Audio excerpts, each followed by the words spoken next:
What's up, guys? So, on this particular video, we'll be discussing about Tawang in the month of April 2026, what you should be expecting in terms of the weather, the road condition, the places that you should be visiting. Is it biker friendly? What is the gear that you need to have? And most of all, can you expect any kind of snowfall in Tawang in April 2026? So, now starting off with the weather, you need to understand that April is the beginning of spring, I would say, and it's pretty much tilting towards summer, but at the same time it's still going to be pretty cold. The daytime temperatures will range from anywhere between 6 degrees to 15 degrees, and in the nights the temperature will be anywhere between 3 degrees to -4.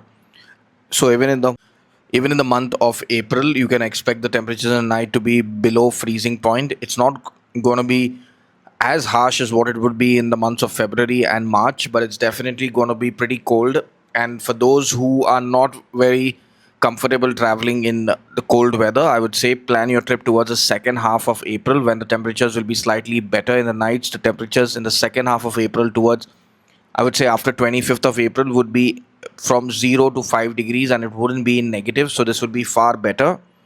But when it comes to snowfall, it can snow anytime at Sela Pass and Bumla Pass. Snowfall in the town of Tawang is unlikely, but at Sela Pass and Bumla Pass, it can snow anytime. So do not come with the preconceived notion that Tawang in April is spring and summer, so there's going to be no snowfall. It is a higher probability of it snowing in, I would say, Sela and Bumla Pass, because this is how the weather pattern has been for the last couple of years.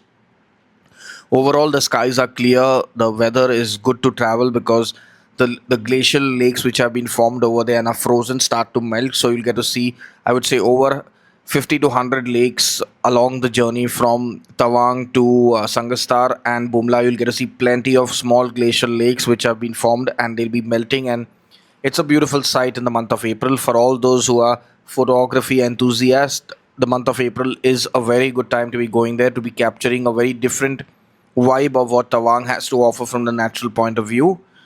Now, when it comes to the routing, remember that the helicopter option which is there is very unlikely that you will get a smooth journey, I would say, by helicopter from Tawang or Guwahati to Tawang, whichever way you're planning on going. It's very unlikely that it would happen.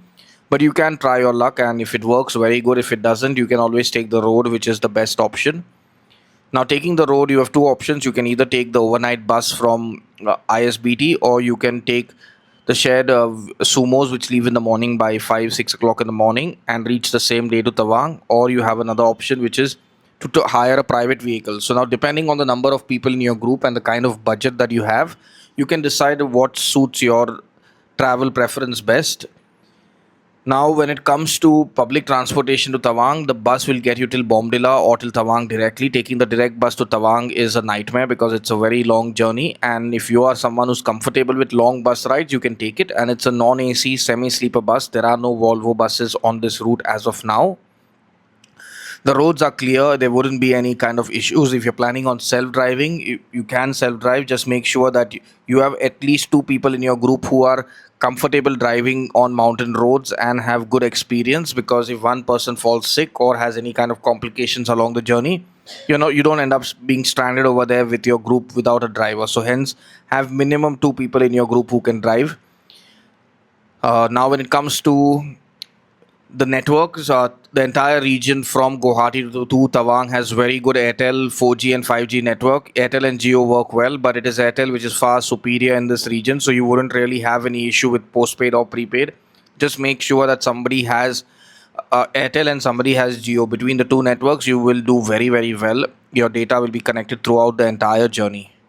When you're traveling to Tawang, you have to get an inner line permit done, because this is mandatory for all of Arunachal Pradesh. So no matter where you're going, you need to get an inner line permit. Now, this inner line permit is valid for anywhere between 3 days to 2 weeks, and it has to be done online. You have to upload a photograph of yours, and you have to give in your email ID and your phone number. It costs rupees 500, and it is best done online by yourself because it's more convenient. Now, remember, this entire thing will is a seamless process which will take you not more than, I would say, 15 minutes, and they'll send you an email with your ILP, which you then need to just have an e-copy with you on your phone, and at every point from Balukpong, which is the Assam Arunachal border, from there they'll keep checking it at various points, and then you can have a comfortable journey over into Arunachal Pradesh. Do not travel to Arunachal without the inner line permit, because they're not going to let you get in and out. So just make sure that you have your permit with you.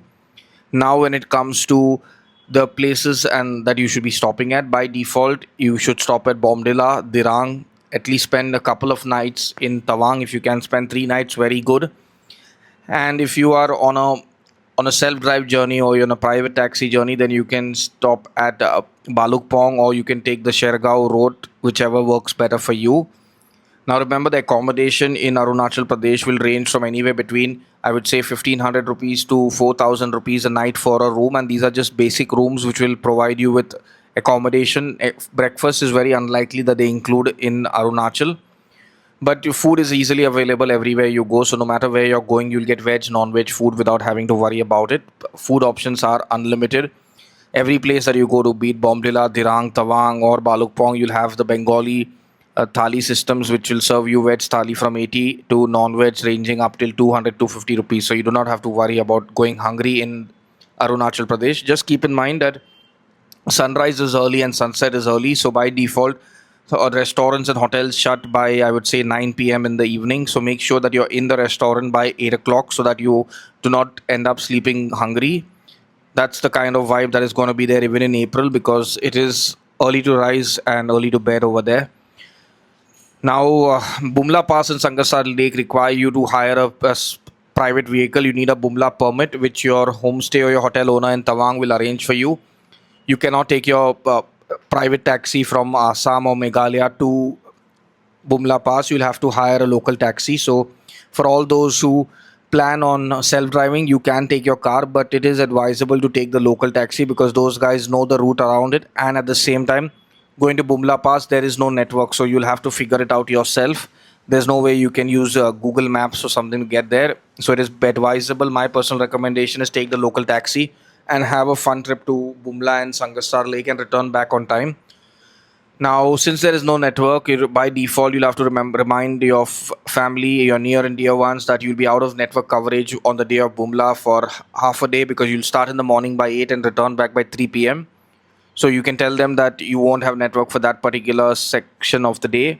The rest of the entire trip will have excellent network. Now, when it comes to the number of days that you need for this trip, remember, Tawang cannot be done from Guwahati in less than 5 nights, 6 days. 4 nights, 5 days is possible, provided you're taking the direct bus from Guwahati overnight up and down. And it's a hectic journey. Ideally, you need minimum 5 nights, 6 days. But even in 5 nights, 6 days, if by chance the weather goes bad and the road to Bumla is shut, you'll end up missing out on Bumla and Sangastar Lake. So it is ideally you should have 6 nights, 7 days, because that's the most optimum time you need to explore Tawang. Now, if you are someone who's planning a trip to Tawang and are confused about how to go about it, we do have trips in the month of April to Tawang. These are backpacker specific trips which are basically tailored for you to have an authentic experience of what Arunachal Pradesh and specifically Tawang has to offer by staying in homestays and staying with people who we have been in contact with for the last, I would say, decade and a half. Now, Arunachal Pradesh trips, if you want details of our trips, you can click on the link in the description, go to our website and directly book, or contact our sales team who will guide you through the booking process. If you have any queries related to your own personal travel to Tawang, please do not message or call us. You can directly leave a comment in the comment section below this video, and our team will be more than happy to reply to your queries. If you have any doubts which you feel we cannot resolve on chat, then you'll have to book a paid consultation service, which will cost you anywhere between 1000 or 2000 rupees, depending on the time you need with our Tilo expert. Now, getting back to Tawang, in the month of April, after the 15th, it's a very good time to be going biking. So if you're someone who's planning on doing a biking trip to Tawang, remember, after the 15th of April is when you should be planning, because by then the snow has already melted away and the roads are clear, and the probability of it starting to snow after the 15th of April is very low. Hence, plan your trip after the 15th of April. But remember, biking to Tawang is not everybody's cup of tea, because the roads are narrow, it's steep, and at the same time, you should be biking in a group. Going all the way solo, biking alone on your own, is not meant for first timers or rookies. Now, beyond this, Tawang is a fabulous place to be at. Just remember to get up early in the morning so that you do not miss out on places because it's early to rise over there. Now, till our next video, stay safe, stay happy, and stay blessed.